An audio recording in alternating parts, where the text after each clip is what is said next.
So you're there, I'm assuming, getting ready for a great day tomorrow, some history in New England. So, James, let's just start with you. How'd you get involved with this, and who came to you first? Well, for me, it was kind of a natural fit. Obviously with both Bridgestone and Honda, big supporters of the NHL and of this game in particular, and being two companies I work closely with in my day job. Throwing the fact that you got the token Canadian kid in the series, it kind of makes sense to put them all together. And the Winter Classics, an event that I've watched on TV for years and years, and always been a fan. I've always wanted to come see in person. So now get to be here with two great brands is an awesome opportunity.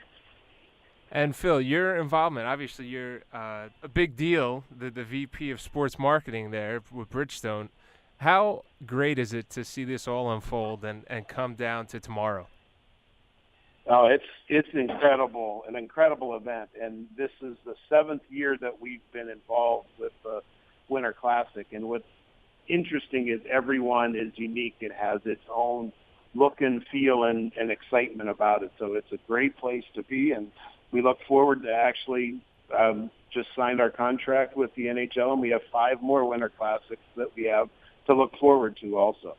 And hopefully it's a good game. It's probably going to be pretty cold. It is in New England, so you won't have to really worry about the ice. Well, you don't have to worry about the ice, but it's actually going to be a beautiful day. The weather forecast looks like it's going to be sunny and about 42 degrees, which is perfect. It Wow. would be nice. The last time we were in Boston, it turned into a magical event at Fenway when it just during the course of the game started snowing, and it was an incredible sight. I don't think we're going to see the snow, but when you fit 70,000 people in Gillette Stadium, and the energy is going to be amazing. And now, James, your story, an incredible one in itself. To go through what you went through, just let our listeners know. I mean, obviously, the crash and all the procedures, and your great write up in the Players Tribune. How awesome is it to be involved with something like this, knowing what you just went through, and now you get to make some kids' days as well? No, for sure. Obviously 2015 is one I'm kind of keen to put behind me. So there's no better way to do it than here at Winter Classic. And it was definitely a struggle the last half of the year, but back to full fitness and looking forward to getting back to work. And yeah, there's definitely a little bit of a story there. And doing an event here this weekend with the Boys and Girls Club, I think is a great way to maybe show some of these kids, what motivation and hard work can do, not only to get the position I'm in, but obviously get through some of the things that I've been through. And it's a great cause, something that, Bridgestone's been involved with before, and they love giving back to the local community. So I think that it's awesome we're able to do that for them.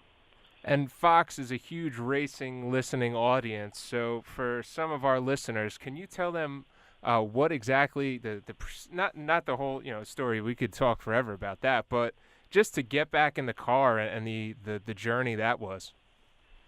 It was a long one. It was a hard one for sure. I was out of the car for 4 months, and about 2 of those I wasn't even really allowed to stand or walk much. It was kind of on couch rest, as I was calling it, and it was tough. Watching all my friends and competitors go out there and race week in and week out, and felt like you were missing out on it. But I was incredibly lucky in a lot of ways, and one of the biggest ones was just in the recovery. We had no complications, and I was able to get through all the things I needed to get through ahead of schedule, and I had a great team of doctors helping me out. I had tons of support from my race team, from the IndyCar community, and the racing community as a whole.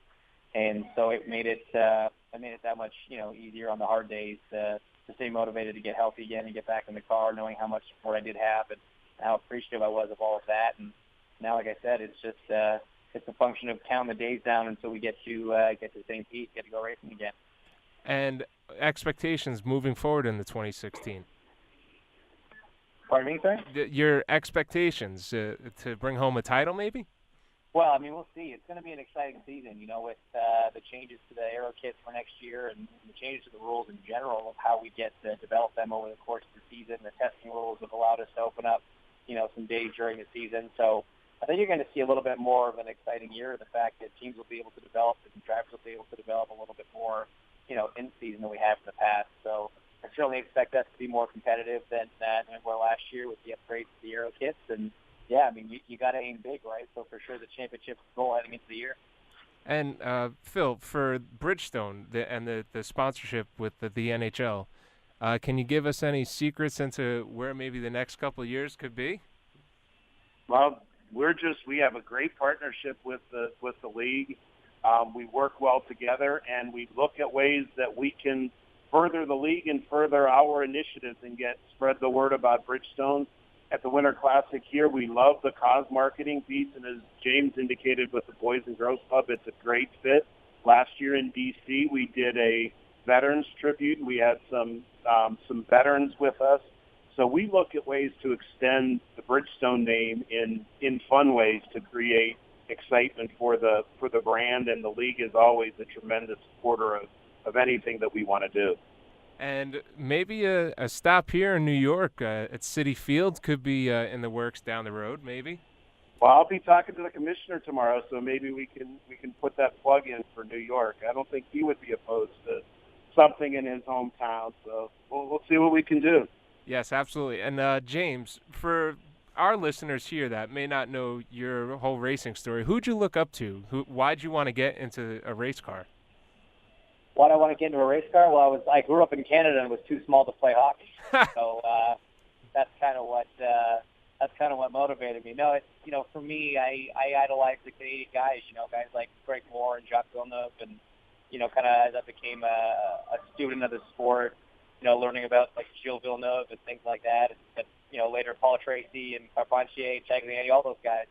It was always easy to cheer for the hometown guys, and it's now very cool to be able to be driving an Indy car, with Maple Leaf on the side and try and keep that tradition alive. Well, gentlemen, thank you so much for a couple minutes here, and we'll be tuned in tomorrow at 1 p.m. over at the Winter Classic in New England. Thank you so much, and have a happy New Year. Thanks. Thank you too.